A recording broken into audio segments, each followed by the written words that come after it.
Okay, mayong mudto na usab kanatong tanan Luzon, Visayas, Mindanao. Mayong mudto world, may mudto Philippines, may mudto world, may mudto universe. Sada na punta mga higala, nining atong tulumanon sa kahanginan, C.O.A. Catechesis on Air, o ako lang gihapon kining inyong ubos nga alagad, Reverendo Padre Edwin Academia Acab. Abi no adlaw na usab karon nga Sabado, pizza 12 na kini mga higala. Pizza 12 ba? Tanaw na to hingla pizza 12 gyud wala gilain. Pizza 12 ni ining bulan sa Abril, no, tuig 2025. Dala no, may mudto na kanaton tanan mga higala nang hinaot kita nga ana kitang tanan sa kapiskay sa panglawas, walay ubo, walay sipon, walay hilanat, walay sakit sa ulo, apan nagginhawa pa. Lisod man ang mga higala nga wala na ta magginhawa diya. Abino, kumusta naman mga higala no? Kagarong buntag, sa di pagyudugay mga higala na pahigayon ang pagpakumpisal diri sa may Bindoy no kay karon man ang ilahang schedule no ana no. So karon ang schedule sa pagpakumpisal no parochial confession diri sa Bindoy. Karon taud-taud manguli na mi adto na punta sa Ayungon no. So alang na adtong gustong mangumpisal no ara sa Ayungon ta no. Kaganin ang buntag duol ra man sa Tigib ug sa Bindoy mo na nga daghan sa akong mga sakop nga gikan sa Tigib ang nangumpisal dito sa Bindoy. But anyway, kumusta naman mga higala? Adlaw na karon nga adili kahapon si Piat mga higala no kagahapon ay amo ang kwan. Kagahapon ang amo ang pizza 12 naman daeron mga higala no. Kagahapon ay ang kumpisal sa Bindoy no sa buntag. No, unya karong gahapon ra dili karon mahigala no. Kagahapon ra ang kumpisal na sipiat ko mahigala no sa muramang kog gikuan kana bitang gidaman manghigala no.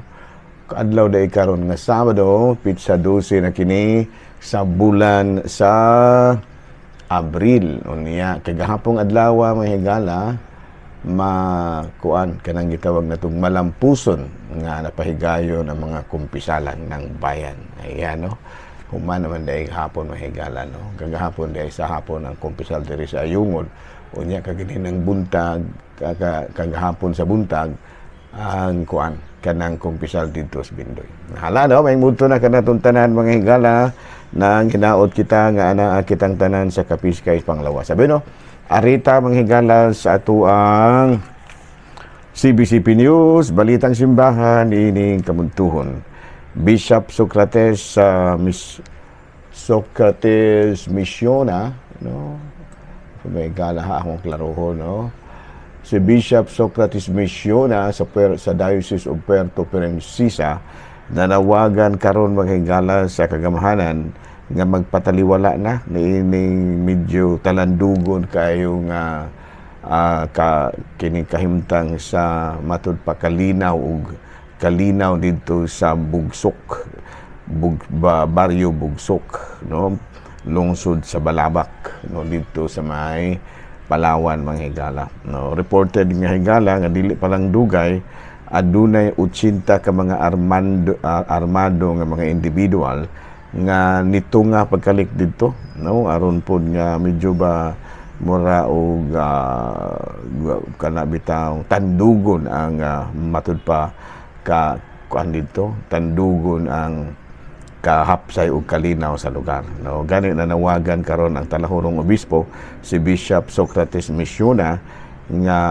moaksyon gyud ang gobyerno kay kini kung ang nahitabo ni mga higala diri sa may dunay kuan dito mura ba og tourism project dito sa usa ka barangay kining Mariang unsa ining kini bitawng lugar nga ilang gitawag og kanang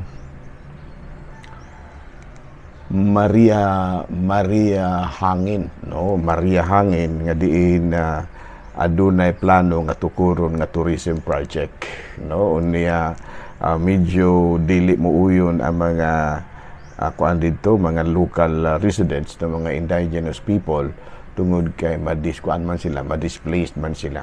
Buti pasabot mawala, kuan sila, maabog sila gikan sa ilahang Pinoyanan, no? Munang gubot-gubot gyud gamay. Adi kay gamay dinagko gyud, no? Kay ginamitay naman og mga armadong mga tao, no? Unya ibalita gikan sa Vatican, King Charles ug si Queen Camilla sa kini Inglaterra ni bisita kang Pope Francis dito sa Roma, no? Matud pa na atul usab kini sa ilaha nga pagsaulog sa ika-20 nga anibersaryo sa ilang kaminyoon, no? Ingon niya na, no? So muna nga medyo dito nila gisaulog, no? Ang matud pa ang ika-20 nga anibersaryo sa ilang kaminyoon. Hala, no? May mudto na kanatong tanan hinuon, matud pa sa taho nga atong nahipos gikan sa Vatican News. Okay na ang kahimtang sa panglawas atong talahurong Santo Papa, although nga gapahuway-huway pa. Hala, no? May mudto na kanatong tanan, ang hinaot kitang tanan nga ana kitang tanan sa kapiskay sa panglawas. Bino arita mga higala sa atong santo patron karong adlaw, April 12. Okay, nga ito ang santo karon walay lain kung dili si Gonderi sa ato ang listahan sa pamahigala atong pangita on the pikas, no? Kay medyo wala dahil diri sa usa, no? Arita sa pikas nga bahin, April 12. Okay.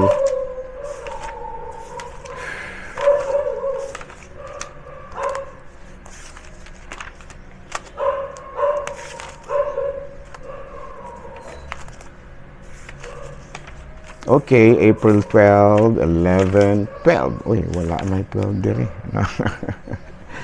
Bino ato sa pangitaon mga higala, ha? Bino ato di ay nga timbayaon usab o matud pa kining happy kay ugmang adlaw, no? Mga higala, kuan ugmang adlaw ang kining samantaro Domingo ay mo kalimot ugmang adlaw mga higala, ha? Kuan na kining gitawag na to og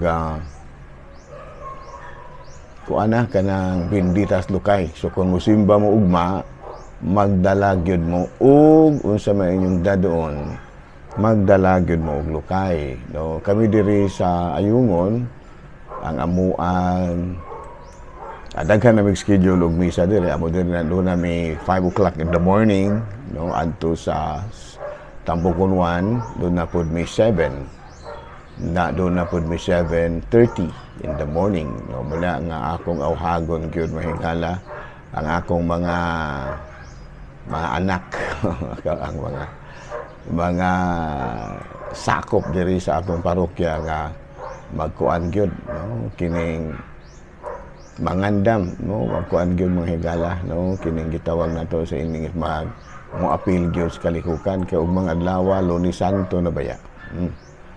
Lunes Santo na baya mga higala. So muna nga kutob sa mahimo ato gyud nga mo appeal gyud kita, no? Sa mga kalihukan, no? Mo man importante man diha mga higala nga kanang ang mga kalihukan atinan gyud ato. Gani kung nakabantay mo mga higala ang mga santo karon, ang mga imahiba sa mga simbahan, ang Santo Cristo, ang ato ang mga santo kanang mga imahe na pangistatwa gipang kuana, gipang tabunan na, no? Sa may kahulugan ni ana mga higala nganong gipang tabunan man ang atong mga santo.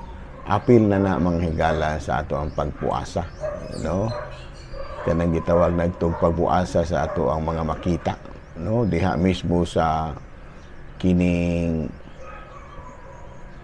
ato ang simbahan, wala na kay makita nga kanang mga imahe, no, wala na kayo makita nga mga imahe tungod kay apil na kana sa pagpuasa, no, nga kanang ato gyud nga itanawon gyud nato mga higala, no, nga ang santo ang ato karon nga kalihukan, no, ang ato karon nga kalihukan sa simbahan kuan na gyud kanang gitawag nato sa in English og nagngandam na, no, nangandam na alang usab sa kalihukan sa kagani ug mga adlaw mga higala magsugod naman ang gitawag nato sa in English og Holy Week, no, Holy Week.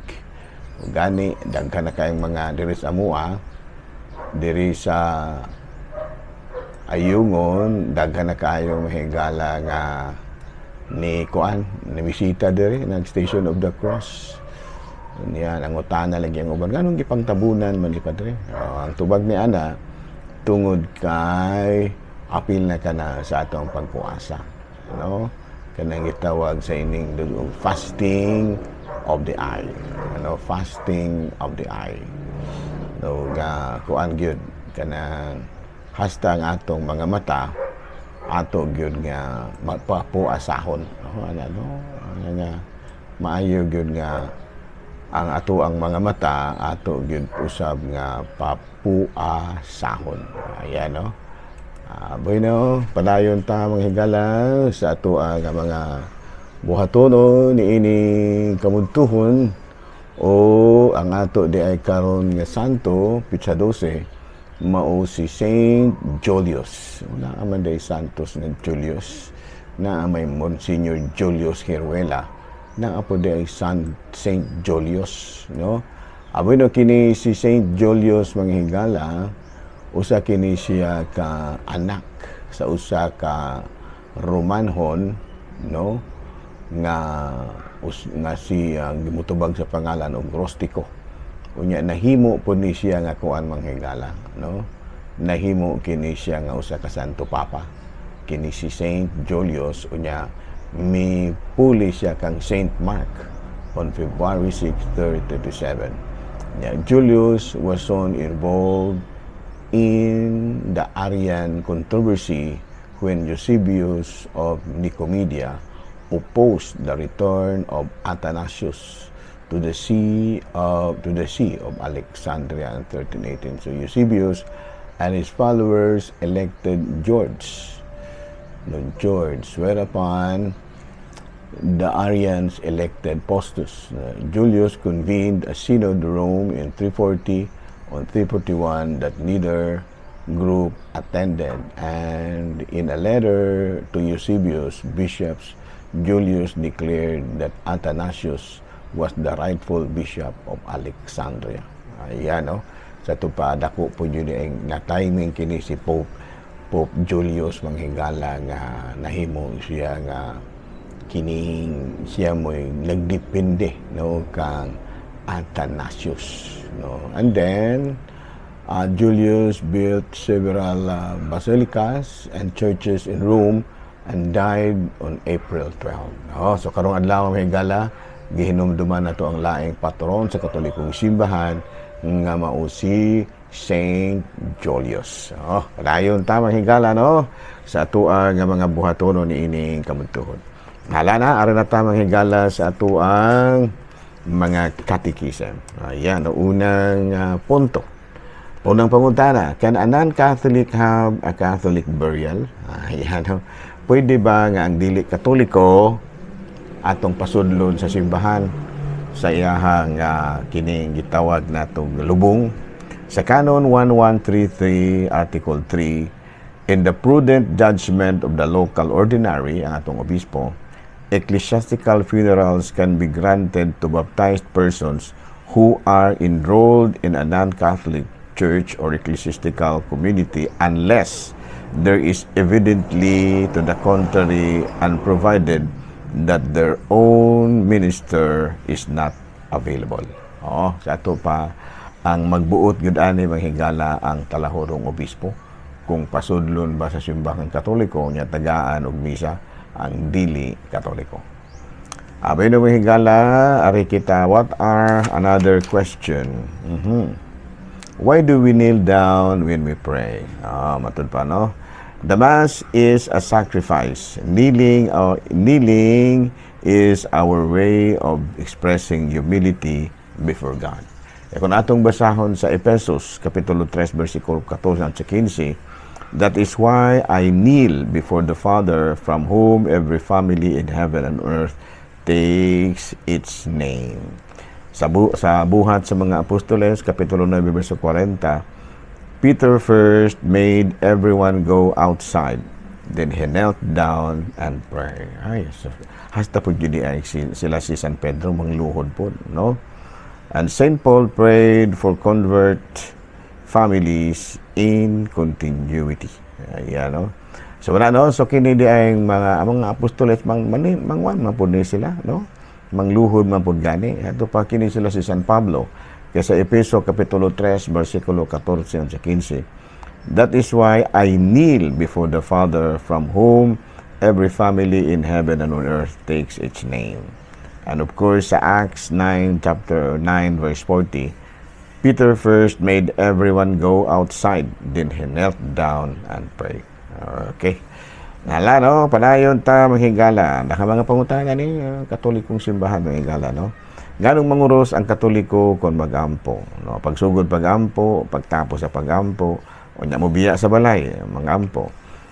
Manguros kita because when so kun tungod kay sa atong pagpanguros, we profess the mysteries of the Christian mystery of Christian faith, the Holy Trinity, Father, Son, and the Holy Spirit, and the saving work of Christ in the cross. O, sa ito pa, sa ato na yung pagpanguros, atong ipadayag, ang atong dakong pagtuo sa Santissima Trinidad, Amahan, Anak, ug Espiritu Santo, ug ang atong pagtuo sa makaluwas nga buhat ni Jesus diya sa krus, nga mo ang pagpakamatay alang kanato. Okay, no? Sa 1 Corinthians Chapter 1, verse 18, kaya ang mensahe mahitungod sa kamatayon ni Kristo dito sa krus, binuang alang na atong wala maluwas, apan alang kanatong giluwas, gahom kini sa Dios. Sa Lucas, Kapitulo 14, versikulo 27, o kinsa katong dili mo pasan sa iyang krus o musunod kanako, dili mahimo nga akong tinunan.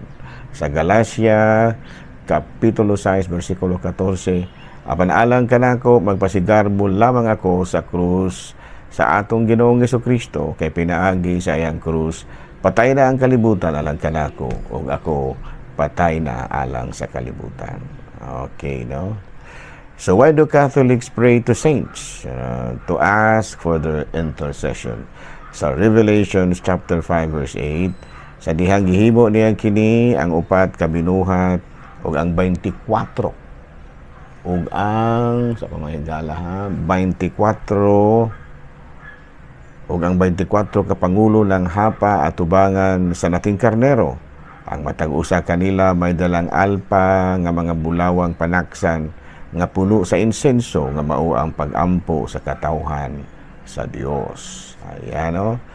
Sa Efeso Kapitulo 6 versikulo 19, ug pag-ampo usab kamo alang kanako, aron ang Dios maghatag kanakog mensahe nga sa akong pagwali, ug aron magsulti ako sa walay ko kahadlok sa tinago nga ebanghelyo. Kinsay nagpaampo mga higala? Mismo si San Pablo. O ano, no? So why do okay, no? So another question mga higala.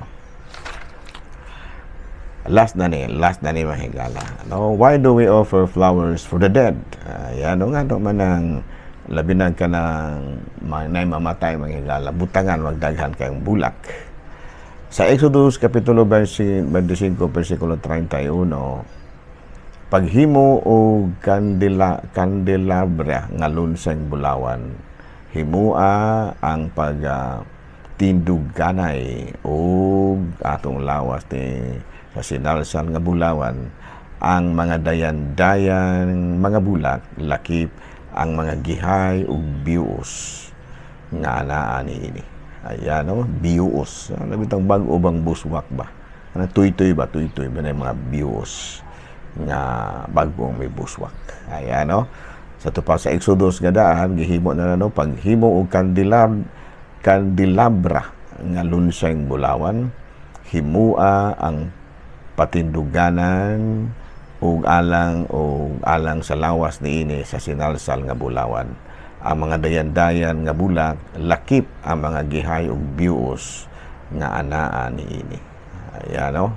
Sa Exodus kapitulo 25 verso 33 matag usa niining kasanga no niining unong kasanga kinahanglang may tulo ka mga dayan-dayan nga bulak nga maoy bulak nga almonita. Ayan no. I hate my tears when I say your name, but the pain in my heart is still the same. Although I smile and seem carefree, there is no one who misses me more than I. Mga igsoon ko diha ni Kristo ang ebanghelyo sa mao kadtong higala no. Bayno man din lang kita kutob ang higala, ako lang gihapon kini yung ubos nga alagad, Reverendo Padre Edwin Academia Acab, manamilit na usab kaninyo ug manalangin kanato ang Dios nga makaagahom sa tanan, Amahan, Anak, Espiritu Santo. Maayong mudto, Pilipinas.